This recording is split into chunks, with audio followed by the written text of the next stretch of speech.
Boa noite a todos. Abra sua Bíblia, por favor, no livro de Apocalipse, capítulo 1. Do versículo 9 ao versículo 18. Eu, João, irmão vosso e companheiro na tribulação, no reino e na perseverança, em Jesus, achei-me na ilha chamada Pátimos, por causa da palavra de Deus e do testemunho de Jesus. Achei-me em espírito no dia do Senhor, e ouvi por detrás de mim grande voz, como de trombeta, dizendo: o que vês? Escreve em livro e manda às 7 igrejas: Éfeso, Esmirna, Pérgamo, Tiatira, Sardes, Filadélfia e Laodiceia.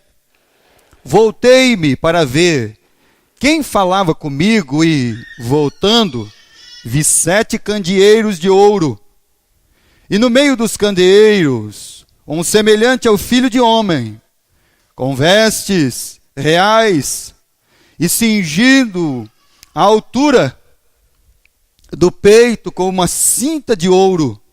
Sua cabeça e cabelos eram brancos, como a alva lã, como neve, os olhos como chama de fogo, os pés semelhante ao bronze polido, como refinado numa fornalha, a voz como voz de muitas águas. Tinha na mão direita 7 estrelas, e da boca saía-lhe uma afiada espada de 2 gumes. O seu rosto brilhava como o sol na sua força. Quando o vi, caí aos seus pés como morto. Porém ele pôs sobre mim sua mão direita, dizendo: não temas, eu sou o primeiro e o último, aquele que vive.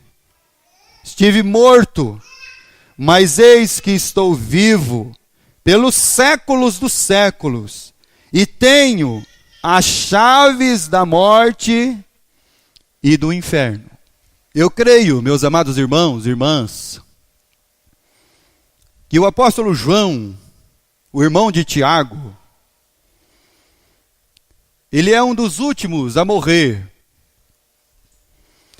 Ele é um dos últimos aqui neste cenário do capítulo 1 do livro de Apocalipse. Neste cenário, creio que ele seja um dos últimos apóstolos vivos.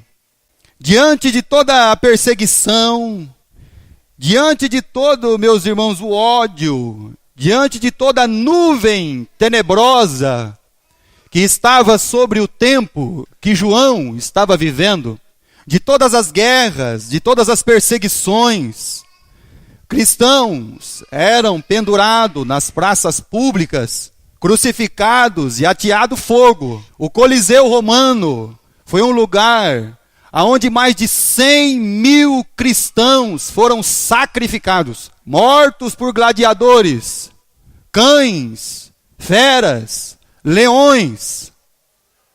O tempo que João está vivendo, o último dos apóstolos, um tempo de conflito, um tempo de escassez de amor, uma visão do amanhã bem turva, bem obscura, um mundo sem esperança.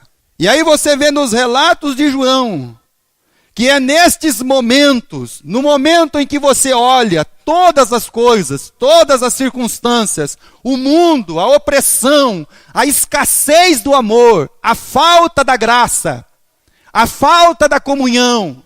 E aí você vê um mundo sem esperança. E João está vivendo isso. No seu tempo, o imperador romano, Roma, se declarou dona de todas as nações. Então, por isso que eles enviavam os exércitos para tomar tudo aquilo que eles queriam. Porque eles se achavam o dono, a justiça do mundo. E o imperador romano, pensando em acabar com o último fio de esperança, o último dos apóstolos, enviou ele para essa ilha chamada Pátimos, uma ilha prisão. Ou seja, de lá ele não vai sair. Acabou a esperança do cristianismo. Acabou a esperança desses seguidores de Jesus. O que nós não matamos na perseguição, enviamos às prisões. E o último dos apóstolos, talvez aí com uns 80 anos, mandamos ele para a ilha de Patmos, para lá encerrar os seus dias. Então é um mundo, é uma visão sem esperança, tenebrosa, com escassez de tudo. Um tempo de guerra, de conflitos, de corrupção, de miséria.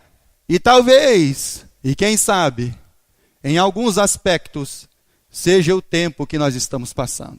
Aonde você olha e você não vê um futuro bem claro para os seus filhos, para os seus netos, para as suas próximas gerações.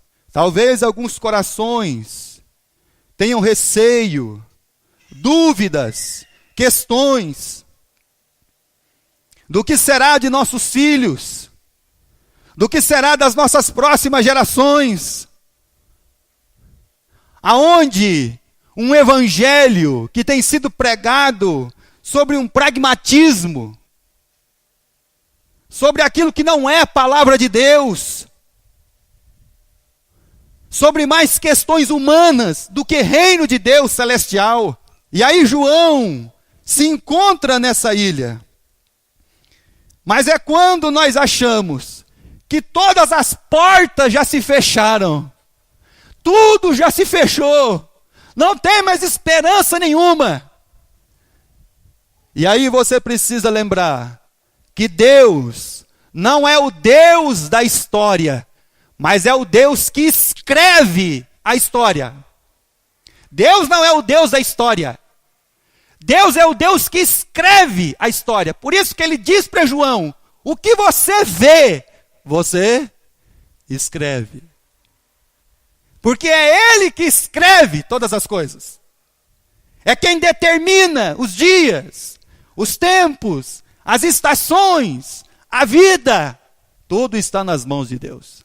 E João, diante desse cenário, um cenário sem saída, um cenário que parecia ser o fim, acabou. Então abre uma porta, raia uma luz de esperança. E talvez nesta noite, você precisa que essa luz e essa porta se abra na sua vida. No seu entendimento, no seu coração, na sua alma. Tu não queres a Cristo seguir? João foi enviado a esse lugar, uma ilha prisão, mas não foi enviado para lá porque era um malfeitor. Não foi enviado para lá porque deu um calote em alguém, deu um calote no Império Romano, tirou alguma vida, cometeu algum crime. Não, ele deixa bem claro no versículo 9 por que ele está lá. Vamos ler a palavra de Deus. Capítulo 1, versículo 9. Eu, João, irmão vosso e companheiro na tribulação, no reino e na perseverança, em Jesus, achei-me na ilha chamada Patmos por causa da palavra de Deus e do testemunho de Jesus. O João está lá, não é porque cometeu crime. O João está na ilha de Patmos porque o imperador romano o enviou lá. Mas como nós entendemos uma coisa, que todos os governos estão debaixo, todas as nações estão debaixo do senhorio do Senhor. Por isso que tem gente que quer Jesus como Salvador, mas nunca como o quê, irmão?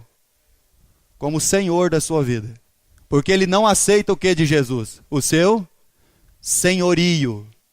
Por isso que naquele dia, Jesus, ele vai dizer, muitos me dirão naquele dia, nós fizemos milagres, nós expulsamos demônio, nós fomos nas praças, nós usamos o seu nome, mas Jesus vai dizer para cada um deles, não vai ser para um e nem para meia dúzia, vai ser para muitos, vocês, de fato, nunca aceitaram o meu senhorio, o Senhor e Salvador Jesus. João está na ilha de Pátimo. Por causa do evangelho, por causa da palavra. São tempos difíceis. Tempos de grandes dificuldades. Abra sua Bíblia, por favor, agora. Lá no Evangelho de Mateus, no capítulo 24. Evangelho de Mateus, capítulo 24.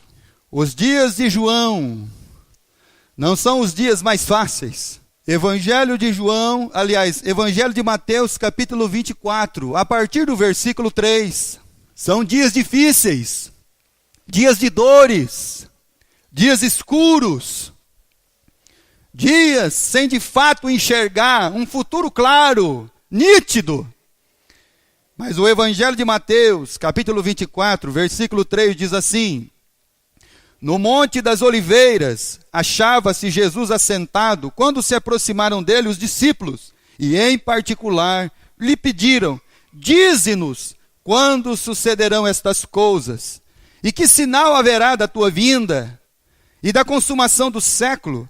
E ele lhe respondeu: vede que ninguém vos engane, porque virão muitos em meu nome dizendo: eu sou o Cristo, e enganarão a muitos.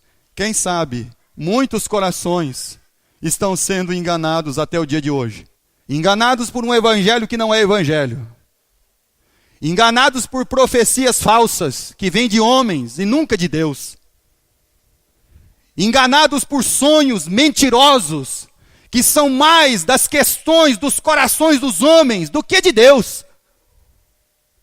Enganados por falsas doutrinas, espíritos que na verdade não são o Espírito Santo, mas o espírito do enganador. E aí então a palavra de Deus diz que muitos serão enganados. Versículo 6, e certamente ouvireis falar de guerra, rumores de guerra. Quem não sabe, meus irmãos, que a Coreia do Norte está lá pronta para começar uma guerra? Quem não sabe que na Ásia existem guerras civis? Quem não sabe, meus irmãos, que alguns países da América Latina, aqui onde nós estamos, estão em colapso e quase entrando em guerra civil por causa de fome, de miséria, de corrupção. Há rumores de guerra para todos os lados. Em todos os lugares há fome, miséria, homens malignos, perturbadores. E Jesus está dizendo: certamente quando você ligar os seus canais de comunicação, você vai ouvir de guerras. Versículo de número 6. Vede que não vos assusteis, porque é necessário assim acontecer, mas ainda não é o fim. Ainda não é o fim. Versículo 7. Porquanto se levantará nação contra nação, reino contra reino, haverá fomes, terremotos em vários lugares. Porém, tudo isto é o princípio das dores. A pergunta é: quando começou as dores? Já começou. É do nosso tempo. Ela está aí estabelecida. Sim, é claro, meus irmãos. As dores estão aí. E nós estamos sentindo elas. E nós estamos contemplando elas. Então, para você ver que o período da vida de João não foi um período, meus irmãos, claro, um período fácil de viver, um período onde que apóstolos, como muitos, um dia eu estava numa casa pregando o evangelho e a pessoa falou para mim que os apóstolos tinham cada um uma fazenda. Eu falei: meu amigo, mostra para mim isso na Bíblia. Aonde isso? Esses homens tiveram que aprender a perder a vida. O problema dos crentes é que eles querem ganhar e não perder. Todo aquele que quer ganhar nunca vai encontrar o Salvador. Aonde isso, amigo? Que os apóstolos das Escrituras tinham fazenda, gado, casas de 7 milhões de reais, piscinas olímpicas. Fala para mim, amigo. Aonde? O tempo de João era um tempo de tribulação. Versículo 9. Então sereis atribulados e vos matarão. Sereis odiados de todas as nações por causa do meu nome. Nesse tempo muitos hão de se escandalizar, trair, odiar uns aos outros. Esse é o período que João está vivendo. Um período de traidores, homens que vão trair até a fé que eles um dia professaram que tinham. Vão odiar uns aos outros. A Bíblia diz que se levantará filho contra pai, pai contra filho. Nesse tempo, eles vão se escandalizar. Versículo 11. Levantar-se-ão muitos falsos profetas, tem muito por aí, e enganarão a muitos. E por se multiplicar a iniquidade, o amor se esfriará de quase todos. O amor, o vínculo da perfeição, se esfriará. Esse é o período que João está vivendo. Difícil, como o nosso. Um período de nada muito claro. Um período onde você olha para um futuro tudo incerto nas questões humanas. Um país de corruptos. Um país de amantes de si mesmos. Um país onde um celular vale mais do que uma vida. Apocalipse capítulo 1. Versículo 10 e versículo 11. É nessa hora de escuridão, de incertezas e dúvidas, de aflição, de tribulação, de angústia, que a esperança ela surge. A esperança não vai surgir na sua vida quando tudo estiver bem. A luz só vai raiar quando todas as portas se fecharem. Quando você deixar de esperar nos homens e passar a esperar somente em Deus. Quando todo o seu coração estiver voltado para Deus. Versículo 10. Achei-me em espírito no dia do Senhor e ouvi por detrás de mim uma grande voz, como de trombeta, dizendo: o que vês, escreve. Deus não é o Deus da história, mas aquele que escreve ela. Escreve no livro. Manda às 7 igrejas: Éfeso, Esmirna, Pérgamo, Tiatira, Sardes, Filadélfia e Laodiceia. As igrejas da Ásia, as 7. E o que João ouviu? Ele ouviu uma voz. E o que ele viu? Versículo 12 a 16. Apocalipse capítulo 1, versículo 12 ao 16. Voltei-me para trás, voltei-me para ver quem falava comigo. E voltando vi 7 candeeiros de ouro. A questão não é o ouro. A questão aqui que candeeiro era aquele candelabro de 7 pontas para iluminar tudo o que está em trevas. Quando ele olha, ele vê as 7 igrejas e aquele que anda no meio das igrejas, as igrejas de Deus, e elas como um luzeiro no mundo jaz em trevas. Então ele vê luz.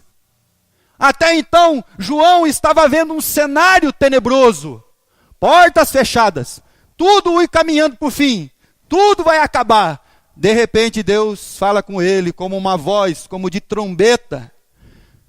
E ele olha para trás e ele vê um luzeiro e ele vê a luz de Deus. Então tem luz no meio das trevas. Porque a luz vai resplandecer aonde, meus irmãos? Nas trevas. O que João viu? Ele viu os candeeiros para iluminar todo aquele momento tenebroso. Volta um pouquinho sua Bíblia aí no livro de Apocalipse. Você vai voltar a Judas. Você vai achar 3 João, 2 João, 1 João capítulo 5. Volta algumas páginas só. E você vai achar aí 1 João capítulo 5, versículo 19.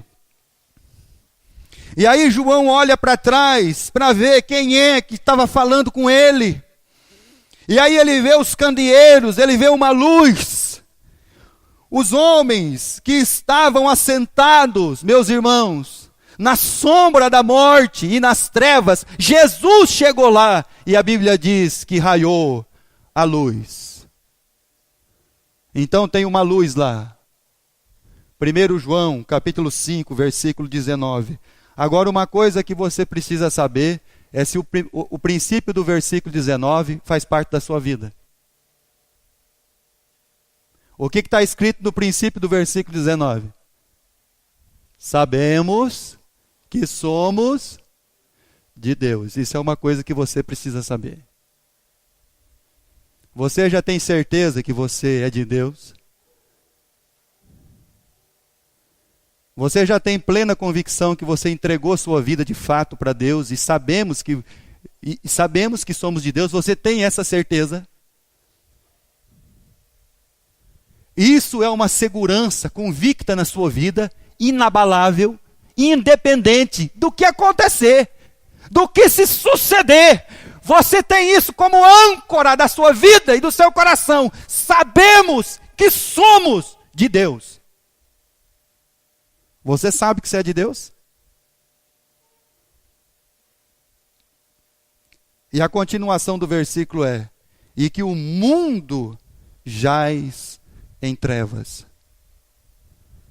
As luzes, o candeeiro, a luz do mundo veio iluminar as trevas.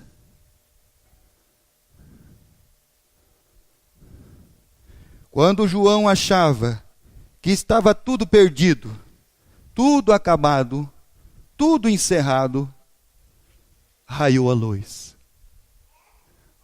Apocalipse, capítulo 1.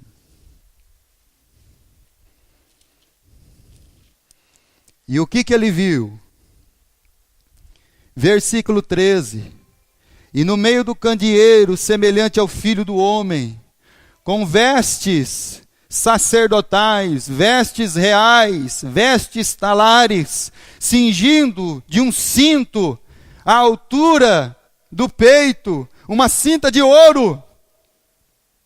A sua cabeça e cabelos eram brancos. Um dia a pessoa perguntou para mim assim, há muito tempo: você sabia que o cabelo de Deus é branco?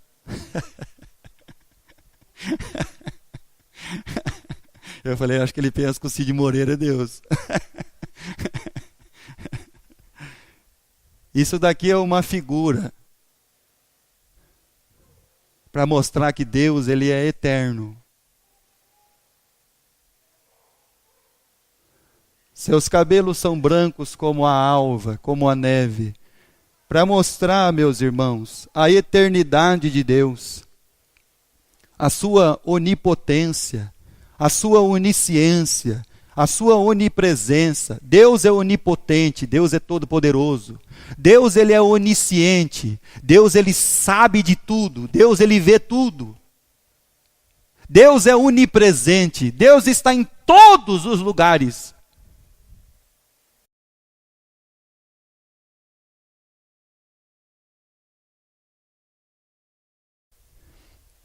Os seus olhos como chama de fogo, mostrando a onisciência de Deus.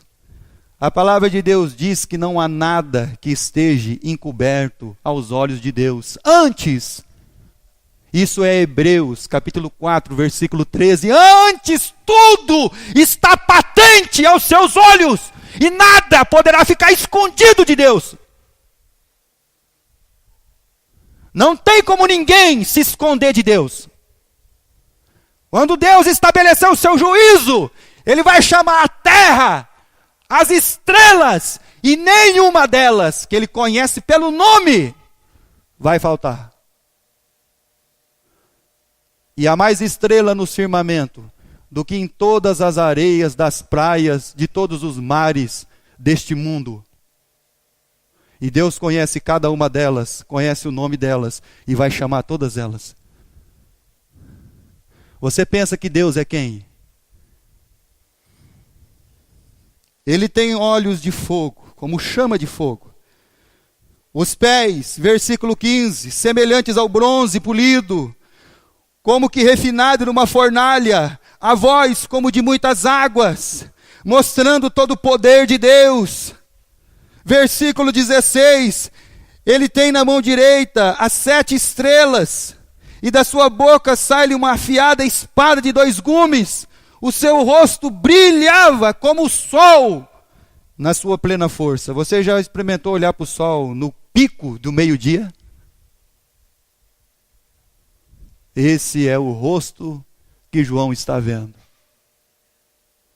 como de um sol em plena força.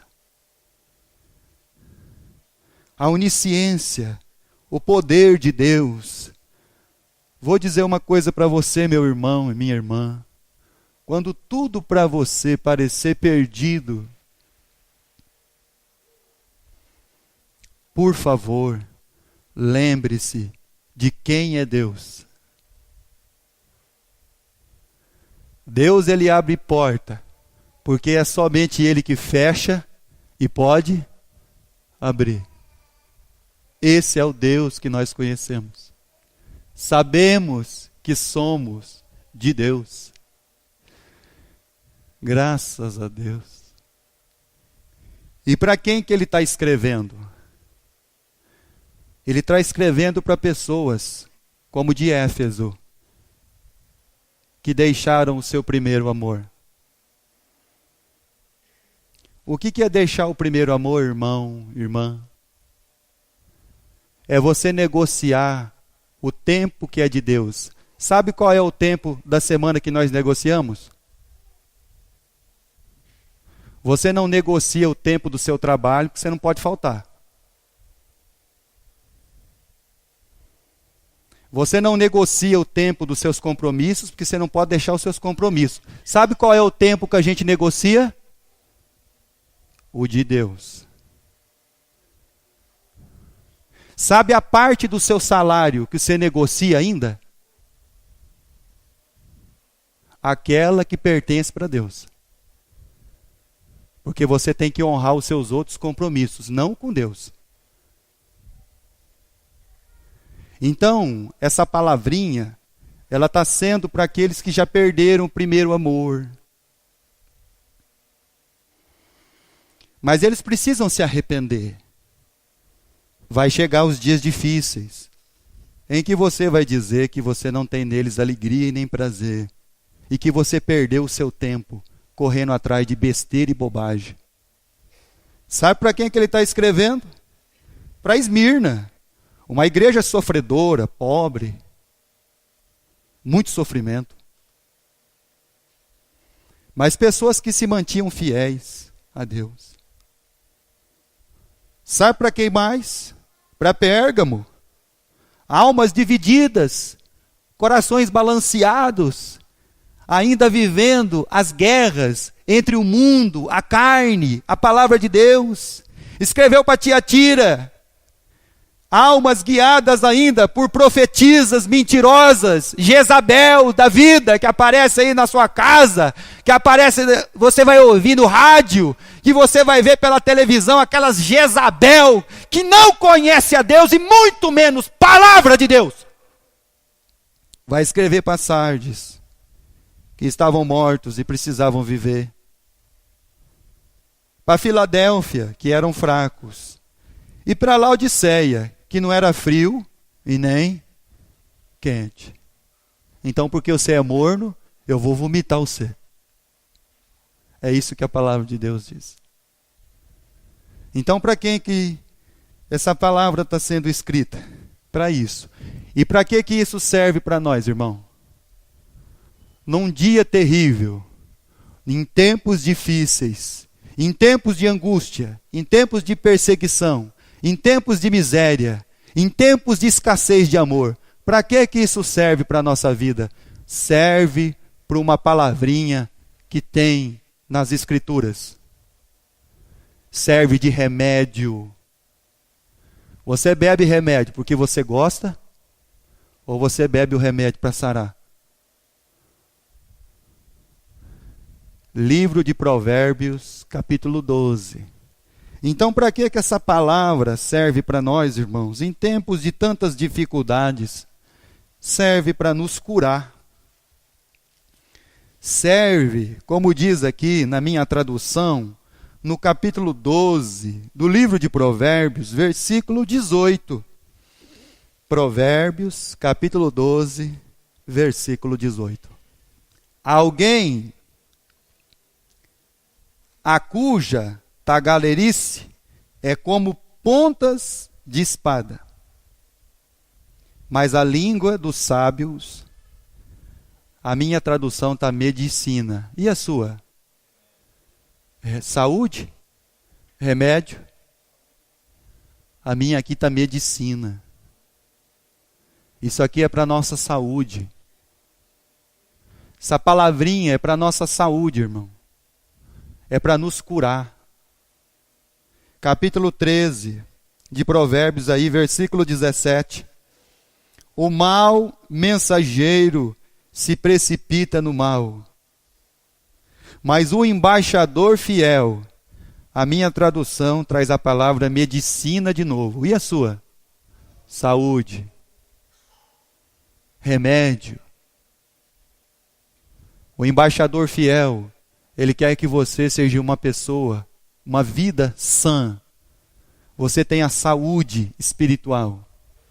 Você seja de fato aquele que sabe que é um filho de Deus.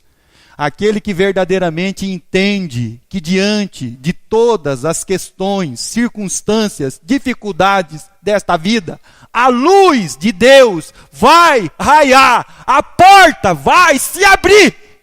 E isso para você é uma certeza tão grande que você não tem dúvida nenhuma disso. Então por isso que isso vai ser um remédio, uma saúde, uma medicina para nós. Apocalipse, capítulo 1. Para que serve essa palavra para a nossa vida, irmão? Para nos curar. Versículo 17. Quando o vi, ele ouviu e viu. Eu caí aos seus pés como morto. Deixa eu perguntar para você, irmão, irmã. Você está precisando cair aos pés do Senhor? Se render diante dele? Ouvir e ver. Eu caí como morto. Versículo 17. Porém ele, isso é maravilhoso, irmão. Presta atenção na palavra de Deus. Porém ele, versículo 17.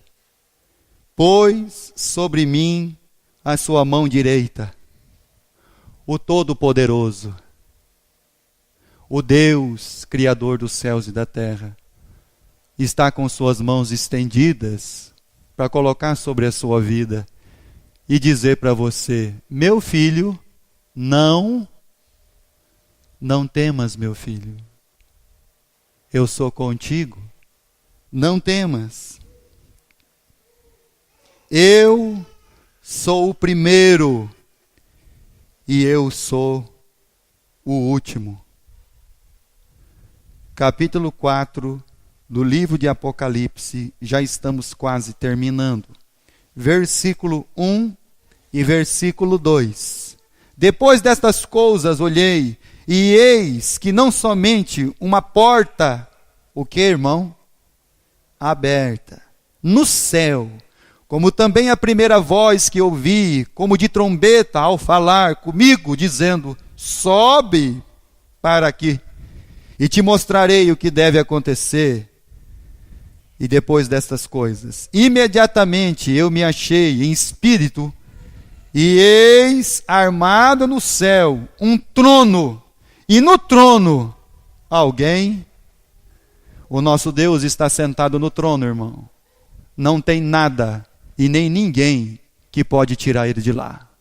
Ele está entronizado. Ele é o Rei dos reis.